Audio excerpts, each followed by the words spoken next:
You don't have to be an expert. We have too many experts online. You don't need to be an expert. I don't know where we get this from, that somehow I have to know everything before I do anything. You don't have to be an expert. You have to be willing to learn. You have to be curious, but you don't have to be an expert. It's interesting how online shenanigans, social media shenanigans has caused this idea that everybody's an expert, that every voice matters, that every voice is equal, that every voice has something to say. And that's not to say that we don't need voices. We do. We need your voice. We need your story. We need your experiences. But it's okay to admit and acknowledge that you don't know something. You don't have the answers. You need to think longer about the situation. No, I don't want to be political on here. That's not what I do. It's not my shtick. I find political talking points kind of boring.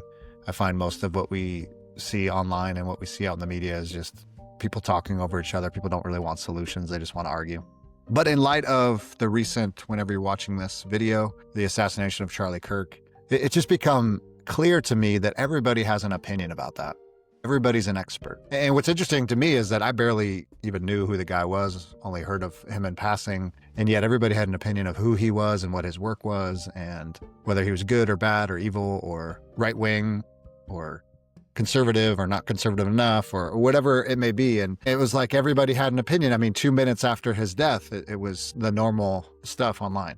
Now, that's not to diminish your opinions of him if you know who he is and what he did or what he said. You do a quick research online, you see he said some pretty hateful things. He said some horrific things. And he claimed to be a Christian, and maybe he was, maybe he wasn't. But why is it up to us to determine who he was and if he's a Christian or if he's in heaven? Or like, that just seems silly to me. Like, why is that the place that we go? Now, what this raises for me is just a bigger conversation. And it's something I've been thinking about and why we see so much tension in politics. But also, when you get advice and you hear things about business or you hear things about ministry or creative projects or what you should do and shouldn't do, it's this, what I'm going to call either or thinking. Either or thinking is they're either a hero or they're a villain. They're either right or they're wrong. They're either good or they're bad. They're either right wing or they're left wing. They're either my friend or they're my enemy.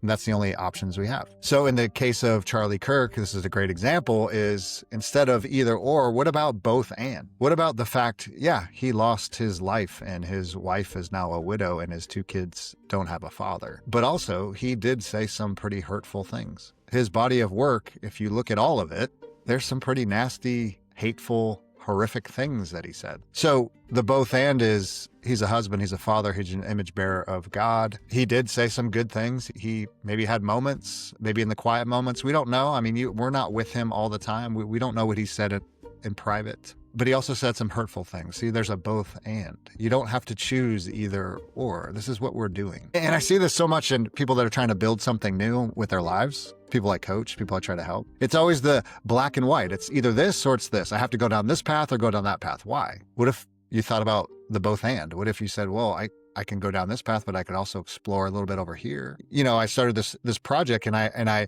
got up every day at 4 a.m. and I outlined my novel and I did the work, but there's also room for spontaneity. See, it's not either or, it's both, and you can do both. You can be messy and you can be organized at the same time. And you see, I started this channel because I want to be messy. I'm tired of the gurus and the experts telling you this is the only way to do it.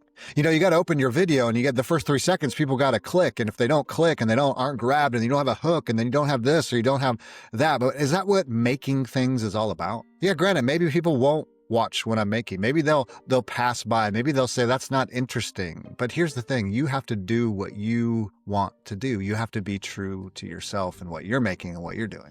Since when do we have algorithm gods and overlords that tell us exactly, if you don't do this, then this is not going to happen? Because I can tell you 59 examples of why that isn't true. People that get thousands and thousands and millions of views on their video. And you know how they start is, hey guys, how's it going today? That doesn't seem very compelling because it's not either or, it's both and. In the ways we think about politics, it's either or. You're either on the right team or you're on the wrong team. You either voted in the right way or you voted the wrong way. You're either on the right side of history or you're on the wrong side of history. There's no both and. In other words, maybe, just maybe, both parties have problems. And maybe, just maybe, both parties have some good things to offer. You see, there is a both and.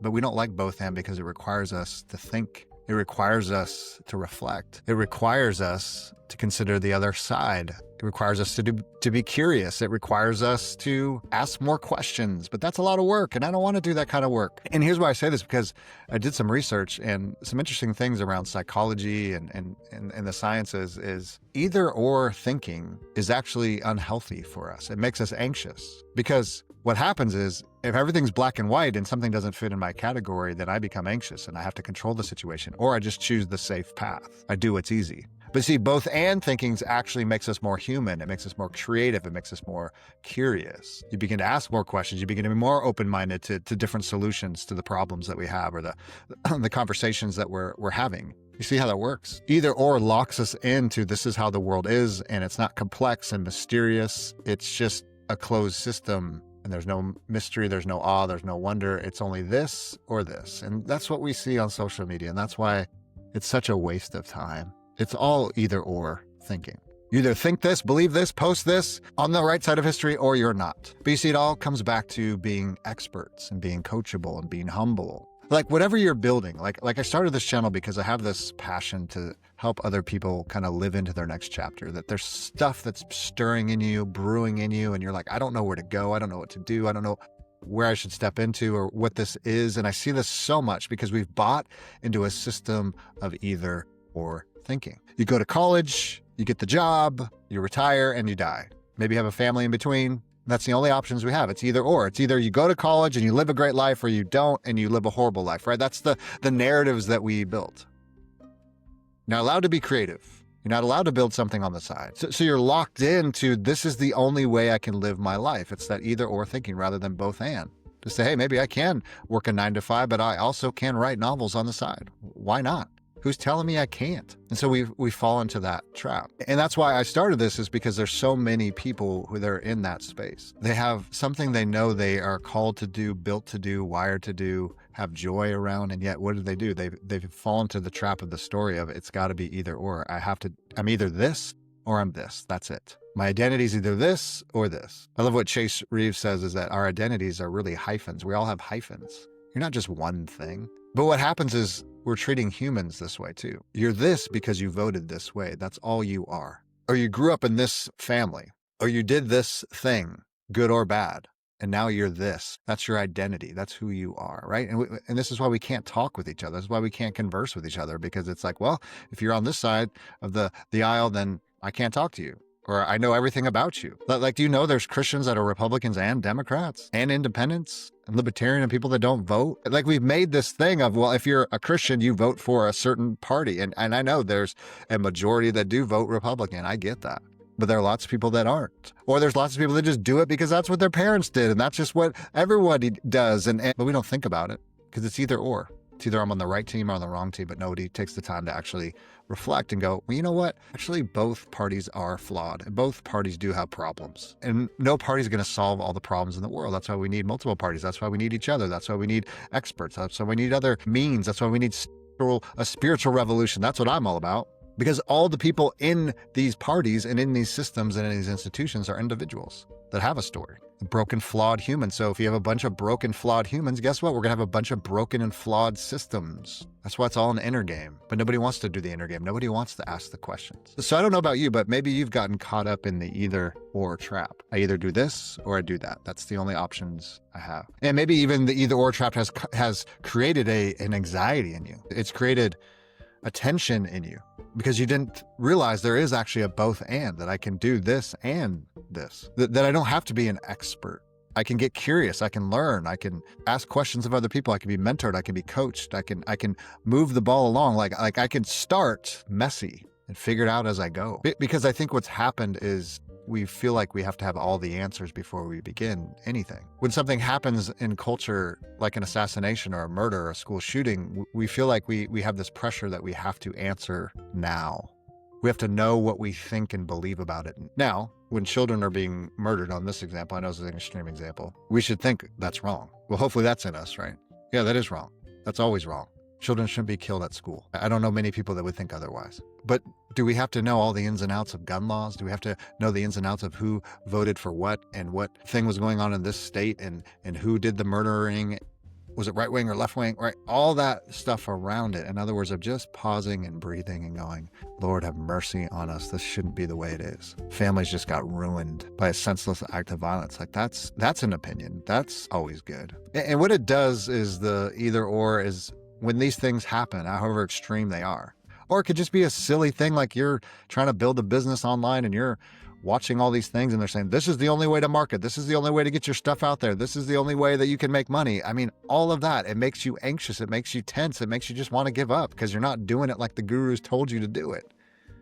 But you're also not considering their story and their context and their opportunities. They don't share all of that. Like I'll tell you one, for me, this may be a silly example, but my wife and I started an Airbnb business a few years back and it went really well. And we did pretty well on it. I didn't go online and teach people how to do Airbnbs. But we had a very unique situation. We had a house and then there was a small little apartment right across our driveway above our garage that we were able to rent out. We didn't build it. It was just there. We rehabbed it, made it nice. But the context was it was right across the street. It was very low cost because it was on our property. But that's not your story. That's not anyone else's story. So you could look at that and go, oh man, you did really great. Like, yeah, I could teach some principles of how we did that and how we got customers and how we got people to stay with us and why it worked. But it was a 1-bedroom apartment loft over a garage, which isn't a 2-bedroom house or a 3-bedroom house. It wasn't us buying up all these other properties. We thought about that. But you see, that's my story. That's not your story. I've started 3 different churches. That's not your story. That's my story. I can share all the things of what I learned through that difficult journey and the great joys of that journey. I could share principles of starting nonprofits and raising money and leadership and all that. And those are things I love to talk about, of course. But that's my story. That's not your story. There's a context to it. There's people involved. There's institutions involved. There's opportunities that were involved. So for me to say this is the only way that you can do that is silly. That's either or thinking. That's not both and. And I say all this because of the things I've learned along the way, the failures I've had, that I can get so locked into either or. It's either this or it's this. It's either good or it's bad. It's either black or it's white. It's either right or it's left. Or you consume so much information and content. You read so many books and then you just get frozen. I don't know what to do because everybody's saying conflicting things. But maybe it's both and. Maybe that's the freedom that we need. It's, yeah, hey, you do need to do some marketing. I know that's not easy, but you also don't have to do it like a spammy salesman or calling all your friends and your family. Like there's a reality of marketing, but there's also a reality of there's a different way to do it. Maybe you're writing books and you're like, this guru said this is the only way I can do it. I got to get up at 4 a.m. and I got to write for 3 hours and I got to outline the whole book. Maybe that worked for them. But maybe the way you do it is you wake up at normal time, not at 4 a.m. You get the kids ready and you go to work, and then over your lunch hour for an hour, you write and you don't outline and you just spontaneously go and let it flow. It's a both and. Why does it have to be one or the other? Maybe there's some days you do that. Maybe there's some days you get up at 4. Maybe there's some days you do outline your work, but you see there's a both and here. It's not one or the other. And I'll just admit, I just see this is in the waters of our culture. It's not helping people. It's actually hurting a lot of people that we're forced to be on one side or the other. There's no middle ground. There's no room for conversation. There's no room for curiosity. And a lot of what you're consuming on YouTube is people saying this is the only way that you can do it. And then you know what happens? Then people never start. Because there's a story in you, there's a stirring in you, there's a longing to build something, to create something, to start something, to make something of your life, to make something and share something in the world, to solve a problem in the world. And yet what happens is as you consume all of this stuff, all this content, all these experts and all these gurus, what happens is you never actually do the thing, right? You're trying to lose weight and so much content on how to lose weight. I got to do this diet, or I got to be carnivore, I got to be keto, I got to be balanced, I got to be vegan. All this content about weight training, I got to lift weights 7 days a week. I got to lift weights 1 day a week. It's just so much conflicting information, and then you never start. Well, maybe it's both and. Maybe there's a both and in there. Hey, you can do weights and you can do cardio. Hey, you could do it a few days a week. You don't have to do it 7 days a week. It's just good to move your body and be healthy. But there's a both and. I like the both and. I think the both and is where it's at. I think that's where the freedom is. I think that's where curiosity is. I think that's where stepping into our next thing is when we embrace the both and. When we look at something and say, hey, maybe there's another clue here that says it's not just this, or this isn't the only way to do it. So whatever you're building or making, maybe that's the question that you need to ask is, hey, maybe there's a different way of doing that. It's not just either or, it's both and I'm going to find what that both and is. So thank you for stopping by and listening to my ramblings. I'm new at this. I'm coming in messy. I'm coming in hot. I'm not coming in as a guru or an expert really in anything, but I'm sharing my curiosity. I'm sharing my experiences. I'm sharing my stories. I'm sharing about what I'm building, what I'm doing. I'm trying to be helpful in any way that I can. So if you enjoyed this and you want to be along for the ride, subscribe, comment. Love to know what you're building. Also, I have my newsletter that I send out every week, and you can join up on the newsletter and hear a little bit more of my ramblings. Well, that's all I got today. Go in grace, go in peace.